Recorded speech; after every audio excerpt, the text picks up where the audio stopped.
देखो last time पे question number 4 तक कर लिया था, है ना। एक्सरसाइज 9.1 में क्वेश्चन नंबर 4 तक कर लिया था। अभी इससे आगे चलते हैं। ये है क्वेश्चन नंबर 5। वैसे तो बहुत सिंपल क्वेश्चन है, मैं फिगर ड्रॉ करता हूं, सॉल्व करके आंसर बताना है। देखो, kite is flying at a height of 60 metre above the ground. तो पहली लाइन पढ़ के जो भी समझ आ रहा है हम लोग ड्रॉ कर लेते हैं। ये हमारा ग्राउंड, ग्राउंड के रिस्पेक्ट में 60 मीटर की हाइट पे पॉइंट ए, यहां पे काइट है। Kite is flying at a height of 60 metre above the ground. तो ग्राउंड के रिस्पेक्ट में perpendicular distance kite with respect to ground 60 metre.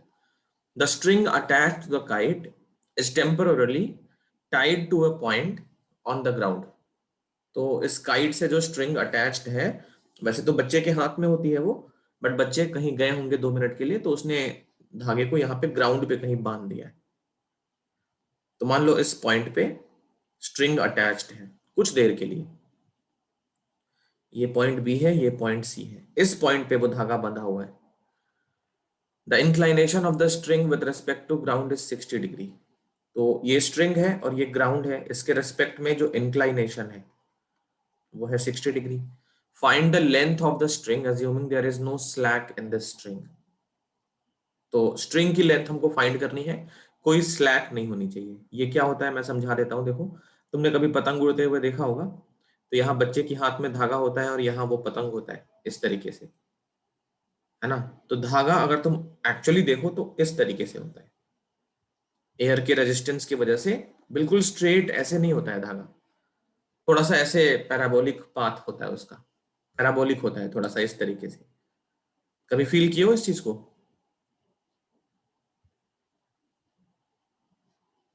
पतंग उड़ते हुए देखे हो यस सर। तो धागा ऐसे ही होता है ना, थोड़ा सा ऐसे, बिल्कुल यस। स्ट्रेट नहीं होता है धागा। जो होता है ना वो बिल्कुल स्ट्रेट नहीं होता है। तो यहाँ पे हमें ये वाली सिचुएशन कंसीडर नहीं करनी है। हम ये मान के चल रहे हैं धागा बिल्कुल स्ट्रेट है। धागा अगर स्ट्रेट नहीं है तो फिर इस मेथड से उसको सॉल्व करना पॉसिबल नहीं है, क्योंकि अगर ये स्ट्रेट लाइन नहीं है तो उसकी लेंथ नहीं निकाल सकते हैं, है ना। तो ये सिचुएशन हमको कंसीडर नहीं करनी है। नो स्लैक मतलब एकदम स्ट्रेट लाइन का धागा है। तो क्या क्या है इसमें, फिगर को पहले एक्सप्लेन कर लोगे, एक्सप्लेन द यस। फिगर, और उसके बाद AC की वैल्यू निकालनी है। चलो कैलकुलेट करके बताओ कितना आ रहा है। ओके, तो साइन 60 अप्लाई किए 60 के लिए साइन थीटा ना, परपेंडिकुलर और हाइपोटेनस। यस। तो ये हो गया AB अपॉन AC। साइन 60 की वैल्यू √3/2, AB 60 अपॉन AC। तो AC की वैल्यू कितनी हो गई, 60 इंटू 2 अपॉन √3। इसको रैशनलाइज करना पड़ेगा, तो √3 से मल्टीप्लाई, ये √3 और √3 मिलके 3 हो गया, तो ये दोनों मिलके इस 60 को काट रहे हैं 2 इंटू 20, 20 इंटू 2 40√3 मीटर। ये हमारा आंसर। सिंपल क्वेश्चन था ये। हम चलते हैं नेक्स्ट क्वेश्चन पे।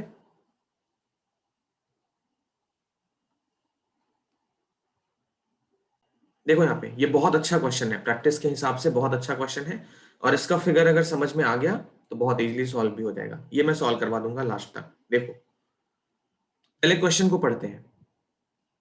1.5 metre tall boy is standing at some distance from a 30 metre tall building. Okay, तो दो सिचुएशंस हैं, दो वर्टिकल ऑब्जेक्ट्स हैं यहाँ पे, एक बॉय है और एक बिल्डिंग है। तो बॉय के रिस्पेक्ट में बिल्डिंग की हाइट बड़ी ही होगी, ये तो ऑब्वियस है। तो ये पहले ग्राउंड लेवल बनाते हैं, समझना अच्छे से, ठीक है। ये ग्राउंड लेवल बना लेते हैं AB। अब एक बिल्डिंग है, थोड़ी सी लंबी होगी बॉय के रिस्पेक्ट में। ये मान लिया हमारी बिल्डिंग है CB, और 1.5 मीटर टॉल बॉय है standing at some distance from a 30 metre tall building. तो CB की लेंथ है 30 मीटर। इसके जस्ट अपोजिट एक 1.5 मीटर का बच्चा खड़ा है, AD 1.5 मीटर। अब बच्चा यहाँ पे खड़ा है, तो इमेजिन करो ये बच्चा का जैसे खड़ा है, तो एक तो नॉर्मल विजन होगा इसका, हॉरिजॉन्टल लाइन ऑफ विजन। जैसे बच्चे की आंखें कहाँ पे होंगी, यहाँ पे होंगी ना। तो अभी इस तरीके से वो देख रहा होगा, इस तरीके से वो देख रहा होगा, ये horizontal line of vision, ground के पैरेलल। अब कोई भी चीज, कोई भी ऑब्जेक्ट अगर उसको देखना है तो इस लेवल से अपनी आईज को ऊपर या नीचे डाउन करके देखेगा। आगे लिखता है the angle of elevation from his eyes to the top of building increases from 30 to 60 as he walks towards the building. The angle of elevation from his eyes to the top of building increases from 30 degree to 60 degree as he walks towards the building. तो अभी इस situation में बच्चे की आंखें इस तरीके से देख रही हैं, ग्रीन लाइन के अलोंग पैरेलल। अब इसको बिल्डिंग का टॉप देखना है, तो क्या करना है, इस लेवल से अपनी आईज को इस सी के लेवल तक ले जाना है। तो उसने अपनी आईज को एलिवेट किया ऊपर, अपनी आईज को ऊपर एलिवेट किया,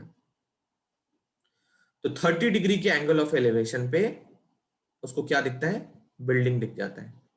30 डिग्री के एंगल ऑफ एलिवेशन पे उसको बिल्डिंग दिख जाता है।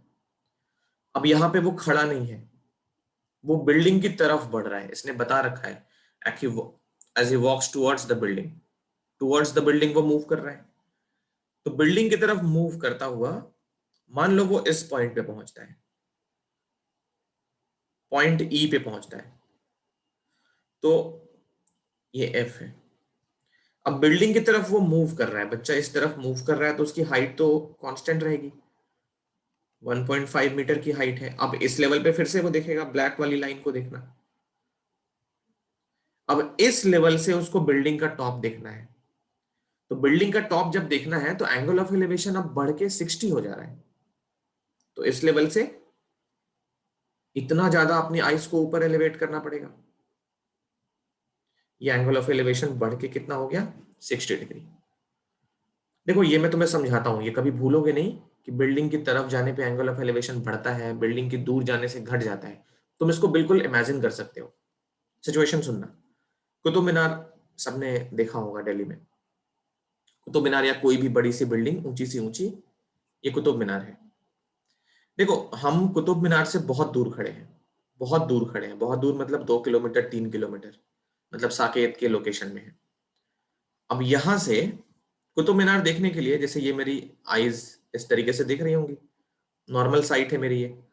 कुतुब मीनार देखने के लिए मुझे 5 to 6 डिग्री के एलिवेशन पे उसका टॉप दिख जाएगा, 5 to 6 डिग्री के एलिवेशन पे, क्योंकि मैं कुतुब मीनार के बेस से बहुत दूर खड़ा हूं, बहुत दूर।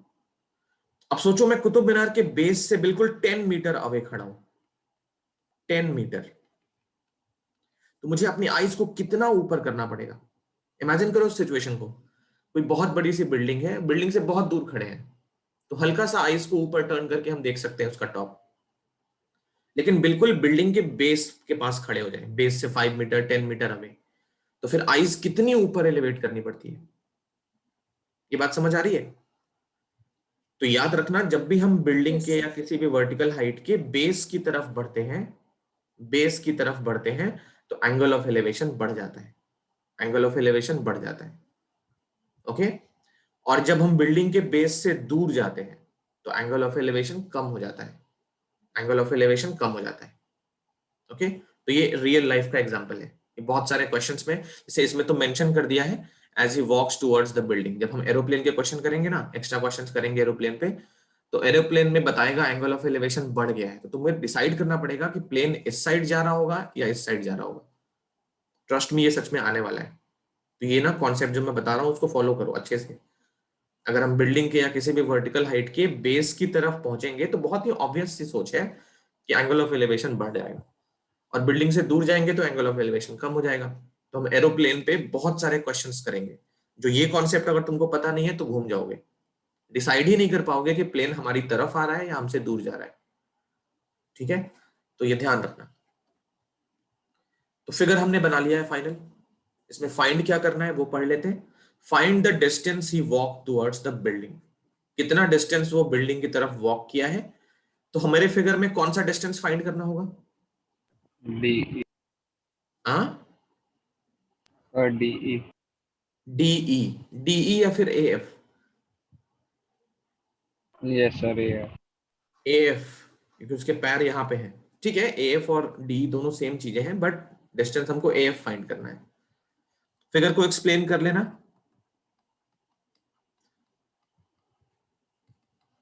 फिगर को एक्सप्लेन जरूर करना। करेक्ट फिगर बनाने के और उसको एक्सप्लेन करने के 1 मार्क्स होते हैं एटलीस्ट, कुछ लोग 2 नंबर भी काटते हैं। चलो अब देखो सॉल्यूशन।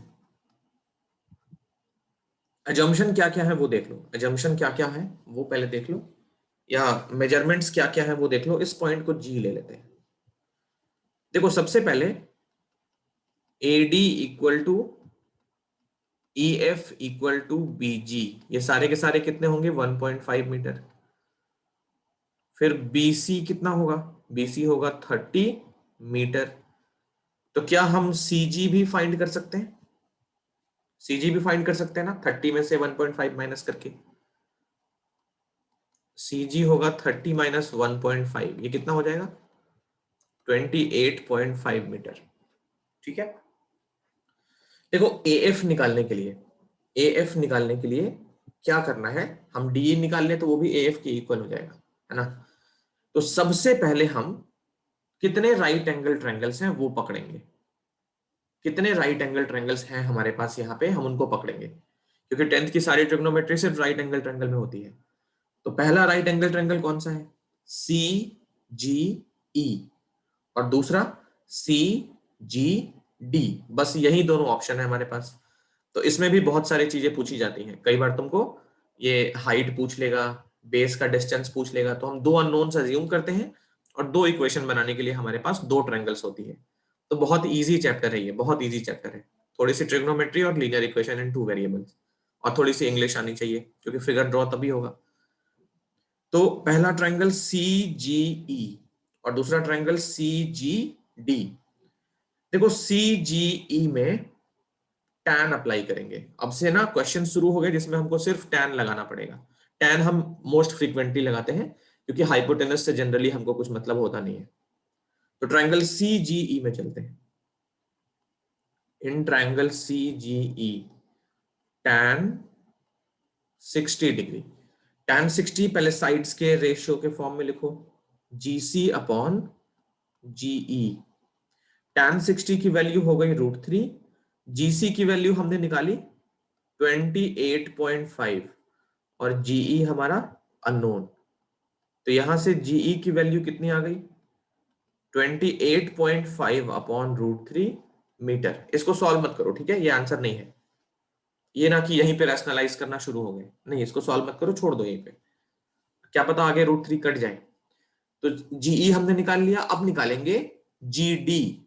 जब GD निकाल लेंगे तो GD में से GE माइनस कर लेंगे, वो DE हो जाएगा। तो GD निकालने के लिए ट्रायंगल CGD में चलेंगे। इन ट्रायंगल CGD, CGD में अप्लाई करेंगे tan 30 क्योंकि उसमें 30 डिग्री है। tan 30 होगा CG अपॉन GD। tan 30 की वैल्यू 1 अपॉन √3, CG की वैल्यू फिर से 28.5 और GD हमारे लिए अननोन। तो यहां से GD की वैल्यू क्या मिलेगी? GD की वैल्यू मिलेगी 28.5 इंटू √3 मीटर। इसको भी सॉल्व मत करो। तो GD हमको मिल चुका है, GE हमको मिल चुका है। इन दोनों का डिफरेंस है, वही तो डिस्टेंस है जो बच्चे ने वॉक किया है बिल्डिंग की तरफ, है ना। यस। अब जो AF होगा वही तो DE के इक्वल होगा, और DE कितना होगा एक्चुअली? ये DG में से EG माइनस करना पड़ेगा। चलो DG हमने अभी कैलकुलेट किया 28.5 √3, 28.5 अपॉन √3। इस तरीके का फ्रैक्शन सॉल्व करना बहुत इजी होता है। तो क्रॉस मल्टीप्लाई करते हैं इसको, 28.5 into √3 into √3, it is 28.5 into 3 minus 28.5 upon √3। ये समझ आया कैसे हुआ? Yes. फ्रैक्शन सॉल्व करते हैं ना वैसे ही। अब देखो इन दोनों टर्म्स में न्यूमरेटर को देखते रहना, न्यूमरेटर में क्या है 28.5 इंटू 3 है और ये वाला 28.5 इंटू 1 है, तो एक्चुअली दोनों लाइक टर्म्स हो गए। अगर इस वाले को x की तरह सोचो, x की तरह, तो ये भी x है, तो ये लिखा है 3x माइनस x, कितना बच गया 2x, है ना, अपॉन में √3। देखते रहना 28.5 इंटू डबल करना है, 28.5 इंटू 2 करना है, तो 28 इंटू 2 56 और 0.5 का डबल तो 57/3 रूट का। अब देखो इस √3 को क्या लिखोगे, मैं ऊपर सॉल्व करता हूं। 57 को लिखो 19 मल्टीप्लाइड बाई 3, 19 3 57, और 3 को फिर स्प्लिट कर लो √3 इंटू √3, और एक √3 नीचे है तो ये कट गया, कितना मिल गया 19√3 मीटर। ये हो गया आंसर। इसको रैशनलाइज कर लोगे तो भी उतना ही आएगा, तो ये परेशानी की जरूरत नहीं है। जैसे 57/√3 था ना, इसको रैशनलाइज कर लोगे तो नीचे वाला 3 बन चुका है, अब 3 से ये कट गया 19 टाइम्स, तो 19√3 वैसे ही आ जाएगा। कैलकुलेशन है अपना अपना, जैसे मर्जी हो वैसे कर सकते हो, उसमें कोई रूल सर नहीं है। आपकी वॉइस ब्रेक हो। अच्छा एक मिनट, तो ये कैलकुलेशन है, जैसे चाहो वैसे कर सकते हो आराम से। समझ आ गया सबको? Yes. Yes sir. ठीक है, तो कॉपी कर लो क्वेश्चन नंबर 6 फिगर, और ये एक्सप्लेनेशन मैं बार बार बोल रहा हूँ, बहुत इंपॉर्टेंट है। अजम्पशन जो कर रहे हो वो भी बहुत इंपॉर्टेंट है, कॉपी कर लो अच्छे से।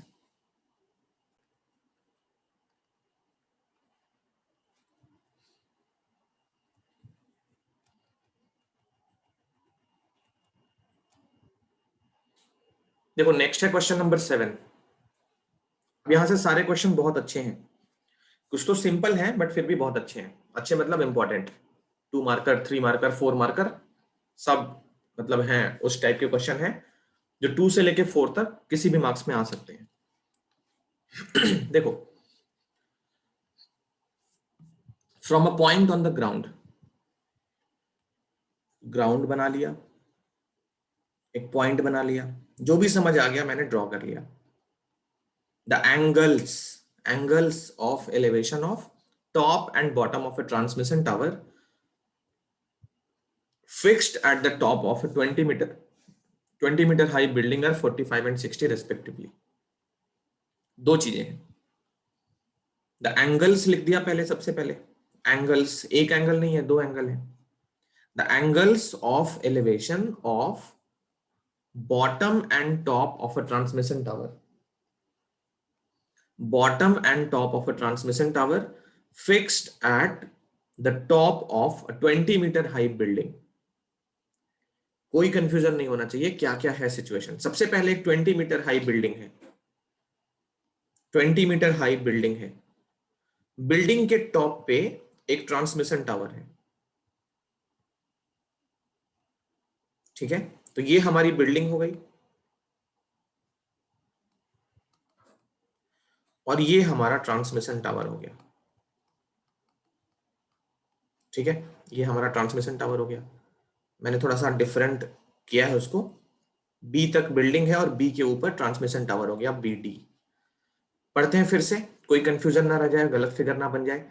The angles of elevation of the bottom and top of transmission tower are 45 and 60। Transmission tower जो है वो बिल्डिंग के ऊपर रखा हुआ है, आई मीन बिल्डिंग के ऊपर सिचुएटेड है। बिल्डिंग की हाइट 20 मीटर, वो मिस ना हो जाए, 20 मीटर हाई बिल्डिंग मेंशन थी। From a point on the ground, ground के रिस्पेक्ट में एक पॉइंट है। अब इस पॉइंट से ट्रांसमिशन टावर जो है वो बीडी है। देखो मैं ब्लैक कलर से टावर बनाता हूं, ट्रांसमिशन टावर मान लो ये ब्लैक कलर में है। अब क्या है, ट्रांसमिशन टावर के बॉटम और टॉप इन दोनों पॉइंट्स को देखने के लिए ऑब्जर्वर अगर यहां पे बैठा हुआ है तो उसको अपनी आईज तो पहले वो ऐसे देख रहा होगा। अब इस लेवल से अपनी आईज को 30 डिग्री एलिवेट करना पड़ रहा है, तो ट्रांसमिशन टावर का बॉटम दिख रहा है उसको, 30 डिग्री के एलिवेशन पे उसको ट्रांसमिशन टावर का बॉटम दिख रहा है। कुछ और ऊंचा करना पड़ेगा ये पॉइंट देखना है अगर, तो अब 45 डिग्री के एलिवेशन पे उसको ट्रांसमिशन टावर का टॉप दिख रहा है, ये एंगल 45। सॉरी 45 और 60 है, सो सॉरी, ये 45 और 60 है। रुक जाओ, ये एंगल है 45 और ये एंगल है 60।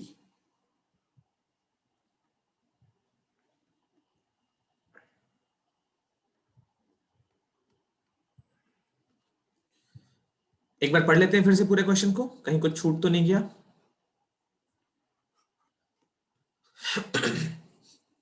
From a point on the ground, वो पॉइंट ए हो गया। The angles of elevation of bottom and top of a transmission tower fixed at the 20 metre high building, 20 metre high building BC 20 हो गई, are 45 and 60। तो transmission tower के bottom का angle of elevation मतलब B A C, वो 45 हो गया, और टॉप का मतलब डी ए सी, वो 60 हो गया। Find the height of tower, tower की हाइट हम मान लेते हैं h है। फिगर को एक्सप्लेन कर लेना।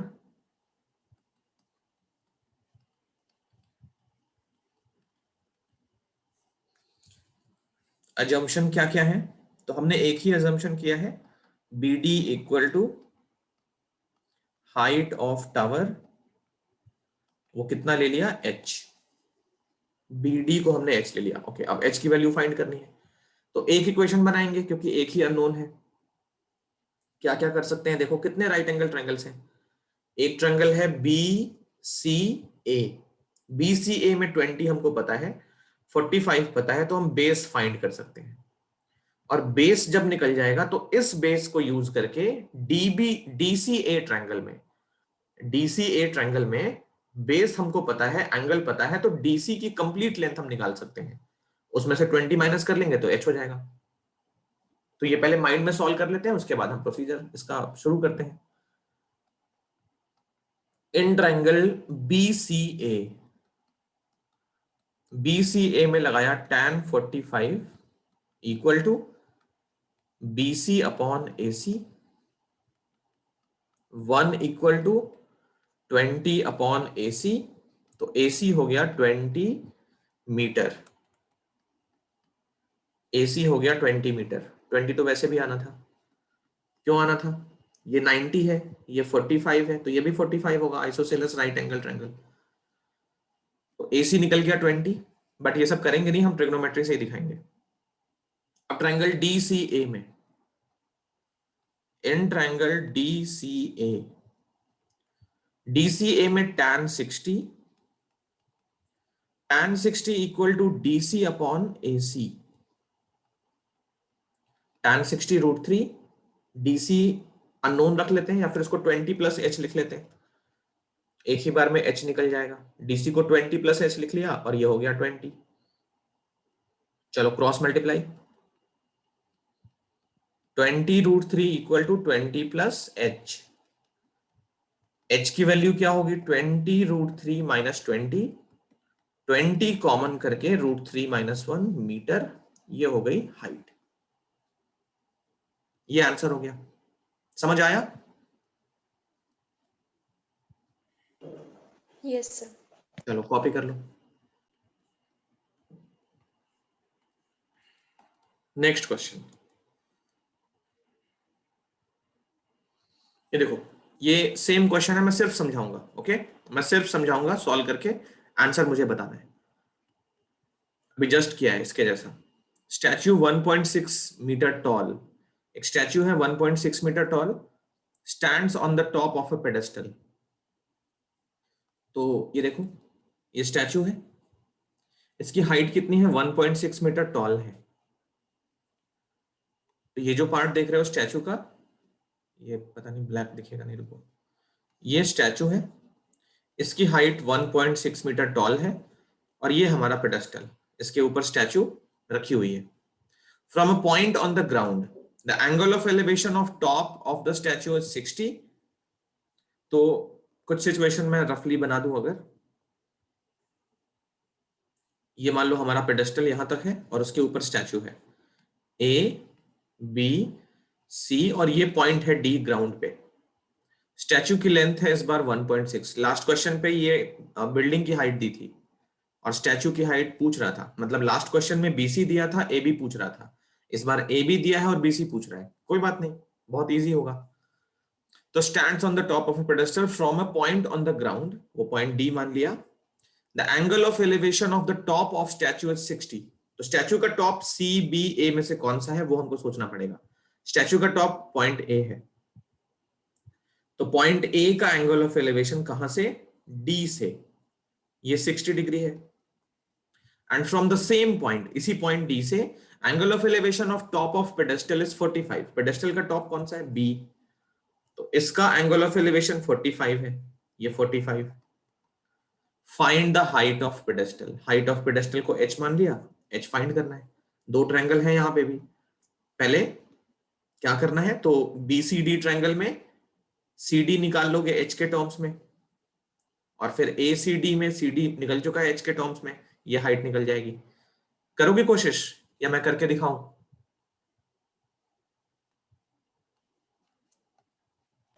सर ट्राई करते हैं। ट्राई करो, ठीक है, ये क्वेश्चन है, ट्राई करो। इस वाले को h मान लेना, मैच कर लेना। तो सबसे पहले ट्रायंगल BAD में गए होगे, डन। ओके, आंसर मैच कर लेना। इन ट्रायंगल BAD मैं जल्दी से कर देता हूं, tan 45 equal to AB upon AD। Problem यह है कि इन दोनों में से कुछ भी नहीं पता हमको। tan 45 1 होता है, यहां से मिला हमको AB equal to AD, first equation. अब बड़े वाले ट्रायंगल में, इन ट्रायंगल CAD, वहां पे मिलेगा tan 60, tan 60 equal to AC upon AD। tan 60 होता है √3 AC अपॉन AD, तो यहां से AC की वैल्यू मिली √3 AD। दोनों इक्वेशन से करेंगे क्या, देखो AD की जरूरत हमको नहीं है, हमको AD की जरूरत नहीं है, हमको AB की जरूरत है, तो AD एलिमिनेट कर लो। AC इक्वल टू √3 और AD की जगह पे इक्वेशन 1 से AB पुट कर लो। अब AC को क्या लिख सकते हो, h plus 1.6 equal to √3 into h।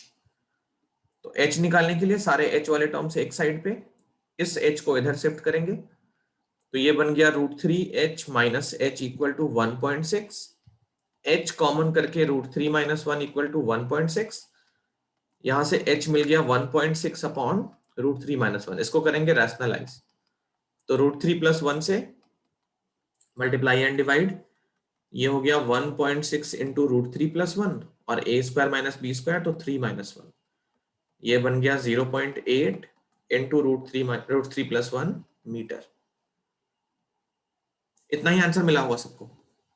तो क्वेश्चन नंबर 8 का सॉल्यूशन था। ये ठीक है, चलो आगे चलते हैं।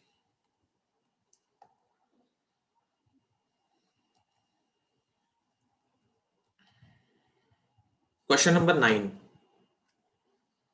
the angle of elevation of top of a building from the foot of a tower is 30 degree and the angle of elevation of top of the tower from the foot of building is 60.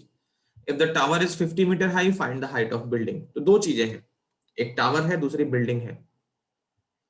Question को थोड़ा आराम से पढ़ते हैं। Angle of elevation of top of a building from the foot of the tower is 30। तो ये imagine करो situation है, पॉइंट ए और बी पे दो चीजें हैं, एक तो बिल्डिंग है, दूसरी टावर है।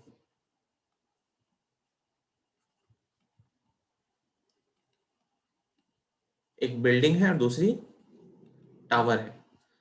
अब देखो, angle of elevation of top of a building, building के टॉप का angle of elevation from the foot of the tower is 30। तो टावर के फुट से इसके टॉप का angle of elevation 30 degree, and angle of elevation of top of the tower from the foot of building is 60, और building के foot से इसके top का एलिवेशन 60। अब दोनों चीजें सेम बेस पे खड़ी है, ग्राउंड पे ही है दोनों चीजें, है ना। तो मैं तुमको एक सिचुएशन देता हूं, एक्चुअली मैं पता करना चाहता हूं बिल्डिंग बड़ी हाइट की है कि टावर बड़ी हाइट का है। तो अगर ऑब्जर्वर जो है इन दोनों के फुट पे खड़ा है, मतलब ग्राउंड लेवल के रिस्पेक्ट में ऑब्जर्वर है, ओके। तो ऑब्जर्वर अगर ग्राउंड पे है, दो चीजें हैं, पहले ऑब्जेक्ट का एंगल ऑफ एलिवेशन 30 डिग्री है और दूसरे ऑब्जेक्ट का एंगल ऑफ एलिवेशन 60 डिग्री है, तो कौन सी बड़ी हाइट का होगा? ऑब्वियस है 60 वाला बड़ी हाइट का होगा, क्योंकि जो बड़ी हाइट का होगा उसको देखने में ज्यादा एलिवेट करना पड़ेगा।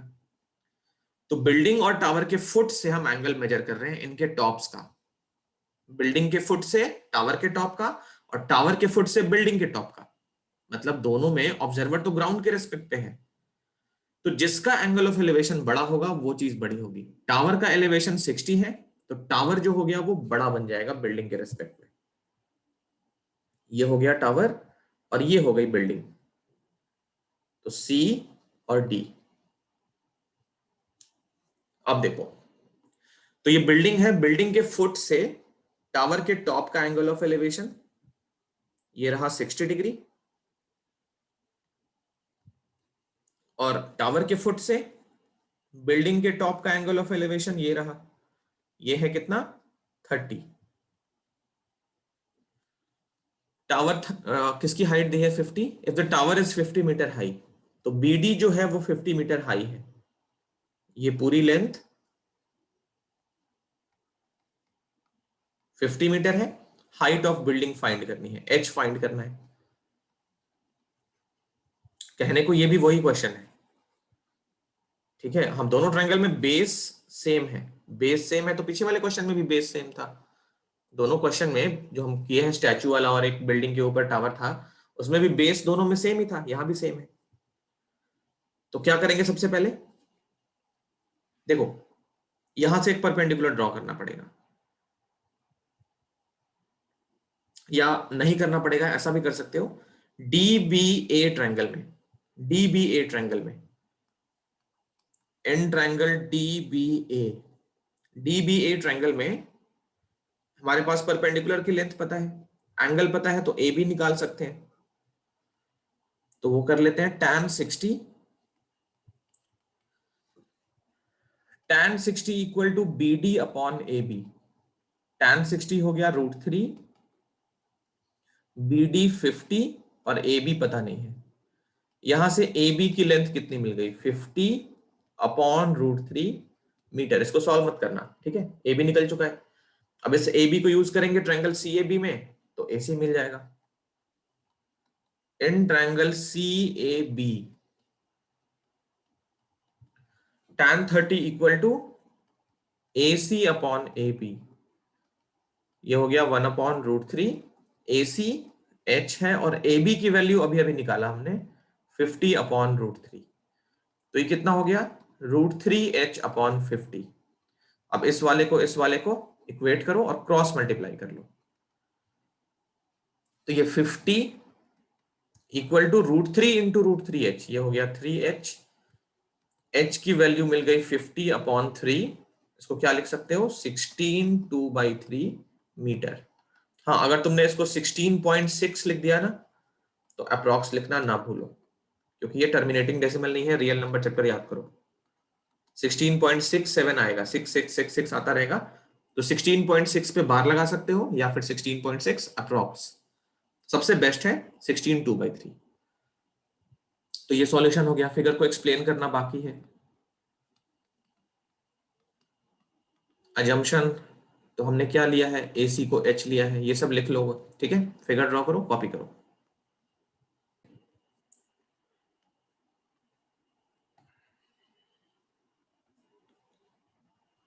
अच्छा, नेक्स्ट क्वेश्चन है 11th। 10th थोड़ी देर में आएगा, ठीक है। 10th हम अगली क्लास पे कर लेंगे। 11th क्वेश्चन जो है ये थोड़ा सा लंबा है, तो इसको 10 मिनट्स में करना पॉसिबल नहीं है। हम कुछ और क्वेश्चंस कर लेते हैं। 11th हम अगली क्लास पे कर लेंगे। 13th भी लंबा है। मैं तुम्हें ना कुछ होमवर्क दे देता हूँ, देखो यहाँ पे। ये भी नहीं, ये भी हम करेंगे अगली क्लास पे। हाँ, तो ये 2 क्वेश्चंस मैं तुमको होमवर्क दे रहा हूँ। इन दोनों क्वेश्चंस को कॉपी कर लो और इनके आंसर्स भी लिख लो, मैच कर लेना। क्वेश्चन नंबर 3 ये वाला, ये कई बार पेपर में आ चुका है, इसको अच्छे से करना। 2 भी अच्छा क्वेश्चन है, इनके आंसर्स भी हैं साथ में, लिख लो, इनको ट्राई करना घर पे।